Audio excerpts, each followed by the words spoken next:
reaching for what I believe in, and I must never stop rising, rising, rising. Never stop rising, rising. Yes, brothers and sisters, parents and children, welcome back to episode 2 of the Struggle series. My name is Unique Creation, and welcome back to Unique Sessions. Yes, we're in episode 2.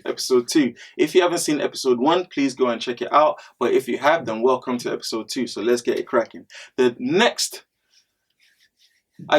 verse I want to share with you is also in Corinthians, but this time we're going to 1 Corinthians. In episode 1, we went to 2nd. This time we're talking about 1st. I don't know why I did it second first, but anyways, yes. 1 Corinthians 10:13. No temptation has overtaken you that is not common to man. God is faithful, and he will not let you be tempted beyond your ability. But with the temptation, he will also provide the way of escape that you may be able to endure it. I'm going to say that again because I like saying this stuff twice so you don't have to reload. Okay, I'll say this. 1 Corinthians 10:13.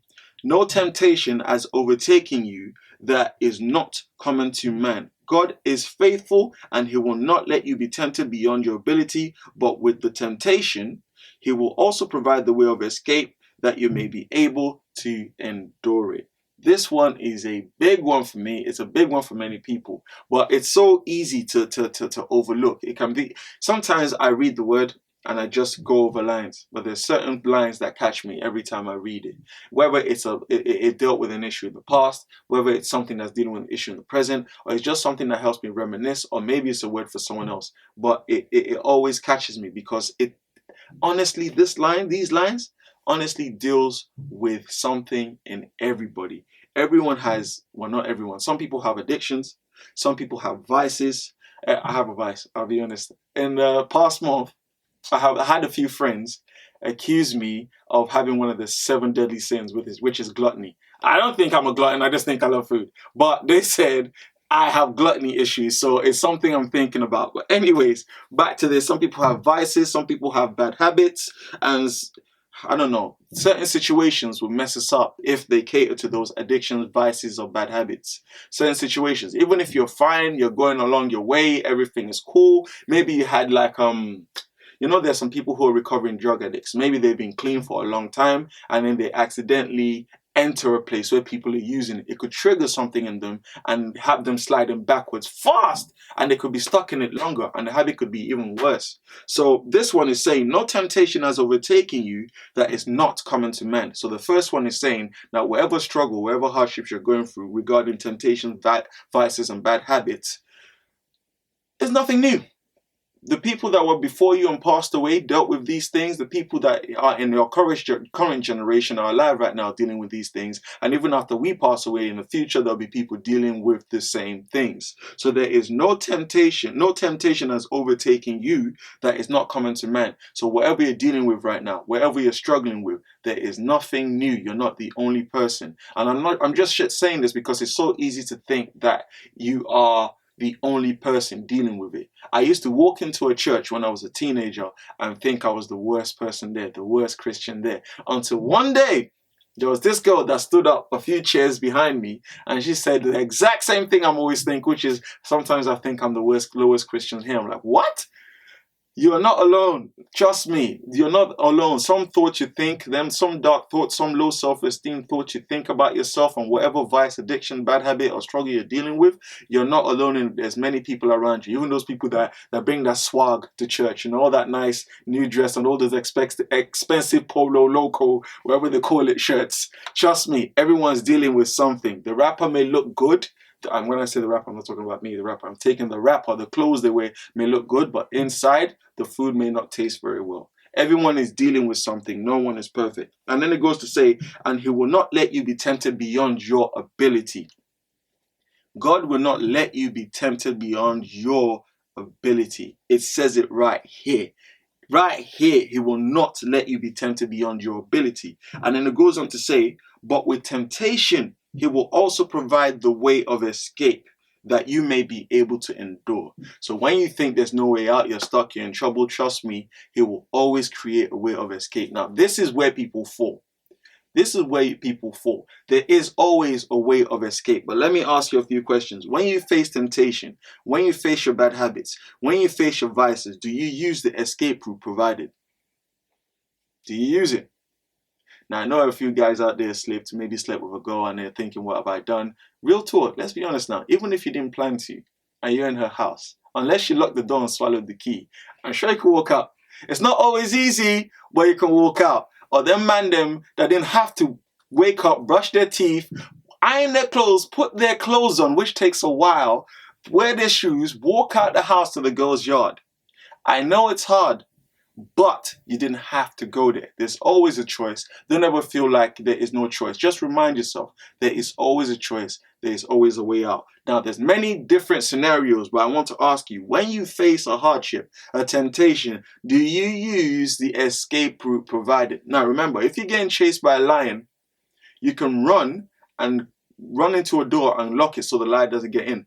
Running is difficult. If you're running for a long time, you're going to get tired, but it doesn't mean there's no way of escape. So I'm not saying it's going to be easy, but there is always a way of escape. Now, that's one. Two, I think it's important, if you know you have a habit, something you're susceptible to, that when you meet it, because you will meet it, this is life, you will bump into it eventually. It's important to ask God for a way out. And when you ask God, trust me, He will answer you. If you honestly mean it and you're looking for a way out, He will answer you. But please, this bit is the second part of why people flop. It's not just about the choices you make in the situation. Don't expect Him to answer you a certain way. Expect an answer, but don't expect it to be a certain way. Oh, some people, I used to think, okay, if you talk to God, He'll show you a certain way. Maybe He'll show me the next day. Maybe He'll talk to me through someone. Maybe it'll be an audible voice. He can do any of those things. It could be in the Word. It could be any way. Just don't expect it to be a certain way, because you might miss how He gives you that answer. So don't create your own idea of how God will answer you. But when you ask Him, know that He has provided. And when you hit those situations, be mindful that you can escape. You can escape. Now, I want to also address them sneaky habits that go unnoticed, like emotional shopping, approval seeking, laziness, procrastination. These are 4 little sneaky ones that are actually quite destructive. They are bad habits too. For example, emotional shopping, that's a vice. Approval seeking, that's a vice. Laziness, that's a vice. Procrastination, that's a bad habit. Procrastination is the devil's timing. I learned that years ago and it stuck with me. Procrastination is the devil's timing. When you need to do something, do it now. Don't wait. Do it immediately if you know you can get it out the way. Just do it. Now, the reason why I want to address these is because there's little sneaky temptations. I have eating habits. Okay, cool. I have eating habits. I'm dealing with it. I may not think much of it, but we all know these days that not all food is healthy. Especially when your guy here is eating kebab at 4 a.m. in the morning. It's not always healthy. These things can be destructive over a long period of time. It's these little things that we don't take into account that eventually hit us. You are what you eat. Your body builds itself from what you eat. And I don't eat the best stuff. And I'm wondering why I'm struggling to perform on stage and I'm huffing and puffing when it didn't happen before. I'm just addressing the big and the little stuff. Please remember, when you're in that situation, when you're in that tough spot, it is a struggle. It's a hardship. It's not straightforward. But there is no temptation that has overtaken you. Now, it's saying overtaken. Some people feel trapped. Some people do feel overpowered, and some people do need help. That's most people. That's why we fall for it. But there is no temptation that's overtaking you that is not common to man. You're not going through it alone. Don't hide it. Find a sensible, right person to talk to about it. You are not the only person. Trust me. It's best to get this out, address it, and keep it moving. You'll be very, very happy knowing that certain issues that used to hold you captive, take away your precious time, is a thing of the past. It's better to deal with it. It's better to use that way of escape. Life is a struggle. These things are inside us. They're not something that just comes from outside. For example, now, some people don't have anger issues, while some people do. So they both might get bumped on the shoulder, but one person snaps and loses it. That's because it's already inside. And I know that we can't escape what's inside us, but we can start addressing and thinking about it and dealing with it. Don't try to face it head on by yourself if you know that you're going to constantly fall and fail. Find someone to help you. Know that God will provide a way of escape. It might even be through the person that you're speaking to. But make sure that you keep in mind that there's always a way of escape.